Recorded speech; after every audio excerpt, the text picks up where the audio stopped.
আসসালামু আলাইকুম বন্ধুরা, আশা করি আপনারা সবাই ভালো আছেন এবং সুস্থ আছেন। হুন্ডা সিবিআর র্যাপসল বাইকের দাম কত সেটা আজকের ভিডিওতে আমি আলোচনা করব। ভিডিওটি প্রথম থেকে শেষ পর্যন্ত ধৈর্য সহকারে দেখতে হবে আপনাদের, তাহলে বুঝতে পারবেন। তবে এখনও পর্যন্ত যারা আরমান সার্ভার ইউটিউব চ্যানেলটি সাবস্ক্রাইব করেন নাই তারা অবশ্যই আরমান সার্ভার ইউটিউব চ্যানেলটি সাবস্ক্রাইব করে ফেলবেন, যেন পরবর্তী আপডেট নোটিফিকেশন পেয়ে যান। হুন্ডা সিবিআর র্যাপসল বাইকটা আসলে বাংলাদেশে অনেক পপুলার একটা বাইক, আর এটা এখন আনঅফিসিয়াল পাওয়া যাচ্ছে বা অন্যান্য গ্রাফিক্সের পাওয়া যাচ্ছে। বাট আজকের ভিডিওতে আমি যে কালারটা দেখাচ্ছি এটা হচ্ছে অরেঞ্জ কালার। তো এই ব্যাগটার দাম অনেকটাই কমেছে।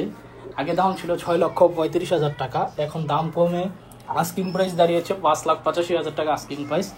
আর 5,85,000 টাকা আস্কিং প্রাইস যে শোরুমে দাঁড়িয়েছে ওই শোরুমের নাম হচ্ছে আপনার বাইক গার্ডেন। এই শোরুমে মূলত আমি ভিডিওটি করেছি অ্যান্ড দামটা মোটামুটি কমে গেছে, তা আপনারা চাইলে নিতে পারেন। তবে দাম যেহেতু কমার দিকে, আপনারা অবশ্যই 5-6টি শোরুম যাচাই বাছাই করবেন।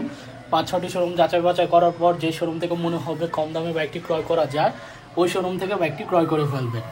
আর হোন্ডা সিবিআর র্যাপসল বাইকটার বিল কোয়ালিটি পারফরমেন্স কতটা ভালো সেটা আপনারা সবাই কম বেশ জানেন, নতুন করে কিছু বলার নাই।